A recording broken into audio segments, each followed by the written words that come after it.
அனைவருக்கும் வணக்கம். எது விலை உயர்ந்த கல்? ரொம்ப நாளைக்கு முன்னாடி சீன அரசர் ஒருத்தர் அவரோட பொக்கிஷ அறையில் வைரங்களையும் வைடூரியங்களையும் ரத்தினங்களையும் சேர்த்து வச்சு அதை பார்த்து சந்தோஷப்படுறாரு. ஒரு நாள் ஒரு துறவி ஒருத்தர் இந்த அரண்மனைக்கு வராரு.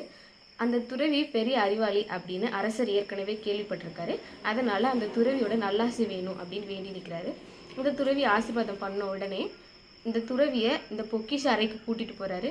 இந்த துறவி அதை பார்த்து எதுவுமே பண்ணல, அமைதியாக நிற்கிறாரு. ஆச்சரியப்படவே இல்லை. இவ்வளோ வைடூரியங்கள் இதெல்லாம் பார்த்தும் இது எதுவுமே இவ்வளோ ஆச்சரியப்படுத்தவே இல்லையா அப்படின்னு அந்த அரசர் துறவியை பார்த்து கேட்குறாரு. அதுக்கு அந்த துறவி சொல்கிறாரு, சிரிச்சுக்கிட்டே சொல்கிறாரு, இதை விட விலையுயர்ந்த பொருட்கள் எனக்கு தெரியும் அப்படின்னு சொல்கிறாரு. அதுக்கு அரசர் உடனே கோபமும் படுறாரு, வருத்தமும் படுறாரு. என்னவர் இப்படி சொல்லிட்டாரு அப்படின்னு. உடனே எனக்கு அதை பார்த்தே ஆகணும், எனக்கு காட்டுங்க அப்படின்னு சொல்கிறாரு அரசர். உங்களை நாளைக்கு காலையில் அந்த இடத்துக்கு நான் கூட்டிகிட்டு போகிறேன்னு துறவி சொல்லிடுறாரு. அடுத்த நாள் காலையில் ஒரு கிராமத்துக்கு அந்த அரசரை துறவி கூட்டிகிட்டு போகிறாரு. இந்த கிராமத்துலேயா இவ்வளோ விலை உயர்ந்த கல் இருக்க போகுது அப்படின்னு ராஜா கேட்குறாரு அவரோட சந்தேகத்தை. துறவி எதுவுமே பதில் சொல்லவே இல்லை. கூட்டு போகிறாரு, ஒரு விவசாயியோட வீட்டுக்கு கூட்டிகிட்டு போகிறாரு அந்த துறவி.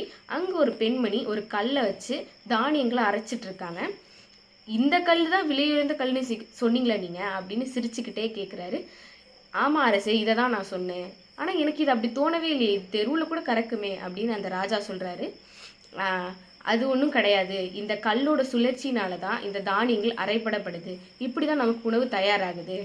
விலையுயர்ந்த வைரக்கல்லை விட இந்த மாதிரி நமக்கு உணவு தயாரிக்கிறதுக்காக பயன்படுற இந்த கல் தான் ரொம்பவே விலை உயர்ந்த கல் அப்படின்னு நான் நினைக்கிறேன் அப்படின்னு துறவி சொன்னோன்னே ராஜா உண்மையை உணர்றாரு. நன்றி.